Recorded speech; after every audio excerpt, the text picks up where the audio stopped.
Well,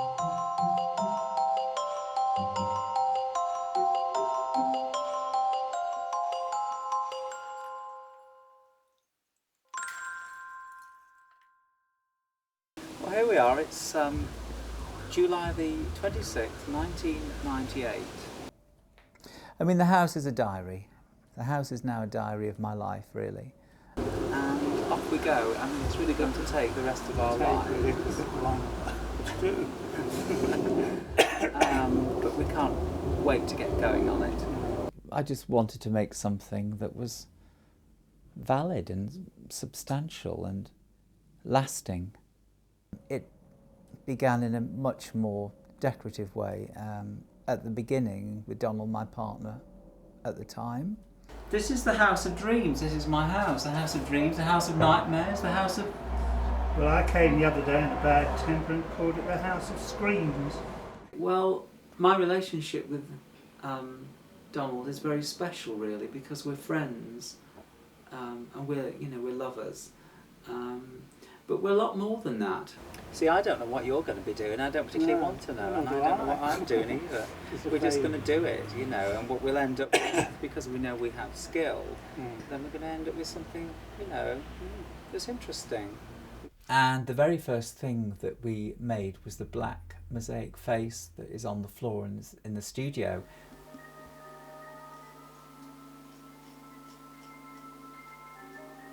This is part of the museum, which will be open in a couple of years' time. In December of 2004, after a long illness, Donald died. There also is dustproof. And then I wasn't sure whether I wanted to continue with the project, because the project was sort of our baby, really. Well, around that time, my parents would come and visit from time to time. He was at school. He was average at subjects, but he was very good at art, Stephen was. He was always top of the class at art, wasn't he? I don't fully understand it, no, Mad, do you? No, I don't. Because we're not... We don't see what he sees. And then my parents died the following year, so losing 3 people all at the same time was very difficult. He said it's going to take for years and years, Mum, this is to finish. And I said, well, we'll be up above looking down, watching how you're going on. So because we won't be here for that, will we? So I had about a year off, over a year, when I didn't do anything at all. I mean, I was working here, but I didn't do any work on the museum itself. And then decided one morning, I just woke up and thought, I need to do the museum for me. It's something that I really have to do. And since then, which was about the year 2005-06, I've been working on it ever since then, really. I found this, which is rather wonderful, and look, it lights up as well. I'm sort of using all the stuff other people throw away, really. Can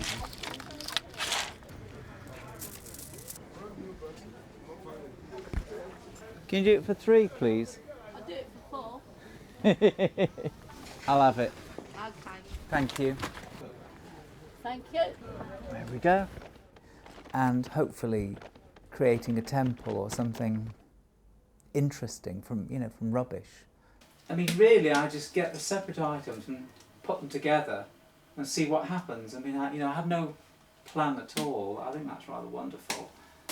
And we've got things like this. Oh, look, that's nice.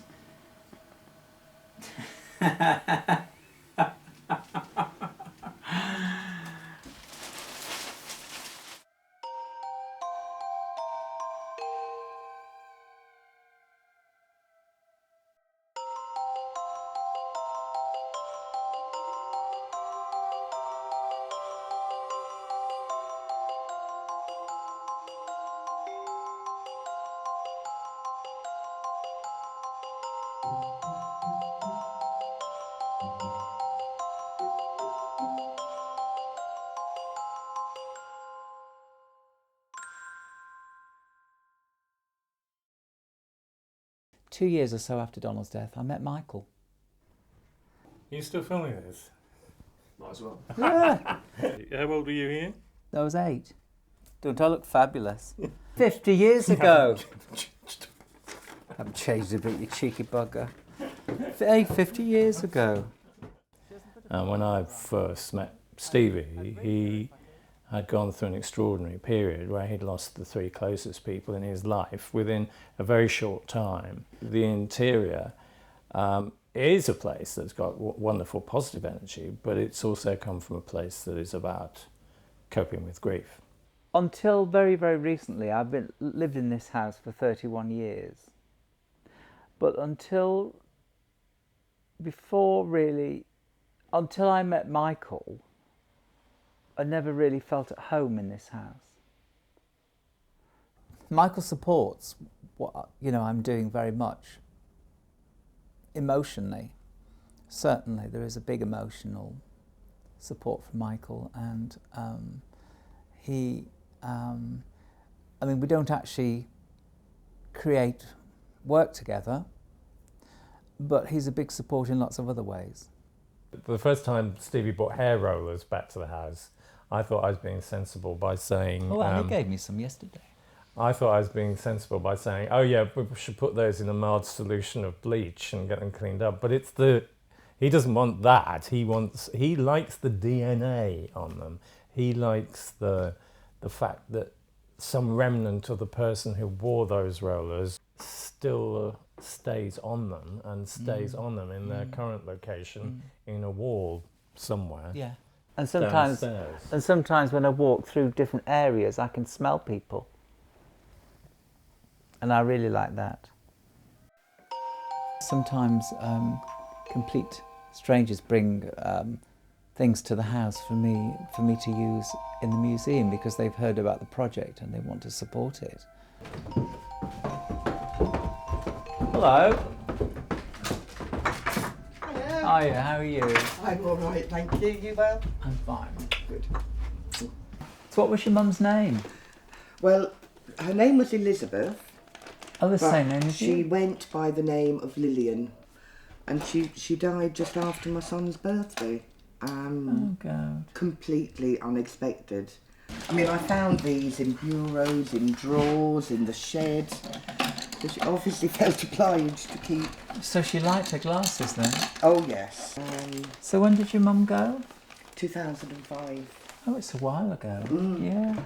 But the glasses are part of her being. No, I understand that. And I think that's why they felt they belonged somewhere like here. I sort of saw them in rows, here, in rows, really. Or it could be at the end there, above that, up there maybe, on the wall up there. Let's do it there then. Yeah, that's the deal. That'd be lovely. Thank you so much. Thank you. No, you're welcome, and that's lovely that you want to bring them here. I do indeed. Oh, thank you so much. That's fine. It's great for me too. Thank you so much. Oh, thank you. It's very brave of you actually to do that.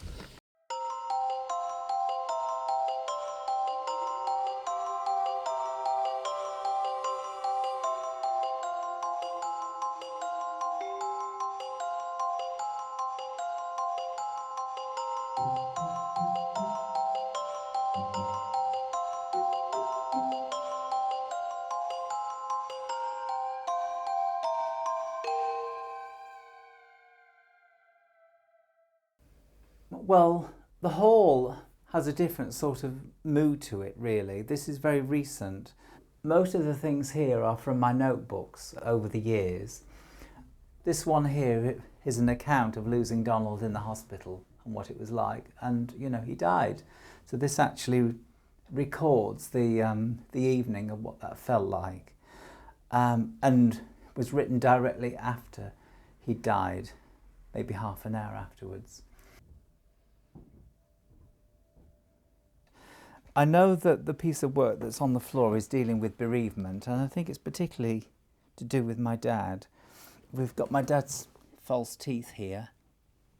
I can't always explain what absolutely everything is about. I knew when I was doing this that I wanted to produce something that was black and uncomfortable, and sort of, well, I don't know really. You know, this is how it felt when I was dealing with losing, you know, my dad, really, because I loved my dad. So, you know, that wasn't easy. This one's harder to explain because it's more obscure, but this is about when Donald was ill. He had a rare skin condition that I used to put chamomile lotion all over his face when he was in hospital, and it was a very beautiful thing to do for someone who was ill in hospital, really. And I wanted to recreate the feeling of what the skin texture looked like, and also the chamomile lotion. So it was a sort of you know, a recreation of the mood of the experience, really. So that was incorporated in the piece here. And then of course we have the knife down here, which is quite sort of hard to explain. I don't really know. I just liked the idea of drama, the red on the white of the dress, the drama of that. And maybe that's to do with how I was feeling when, you know, I lost them all. It sort of felt like it was, I mean, it was pretty desperate, really, at the time.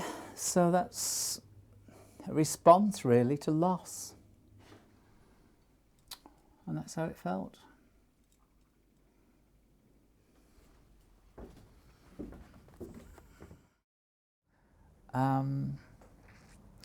I did have one, because lots of schools come here as well. I did have one schoolgirl who came here, and she was walking around the house, and she was sort of looking around, and she said to me, "You've ruined your house, you have." And I thought it was hysterical. That's fine, maybe I have. Who cares? I'm not selling it, so it doesn't matter, does it? It's my house, I'll do what I want. These are my rules in this house. And I actually want to leave our presence, and our spirit, really, and also the film that we're making will be here when we've gone. It'll just explain why we wanted to do it. And actually, you can do anything if you really, really want to.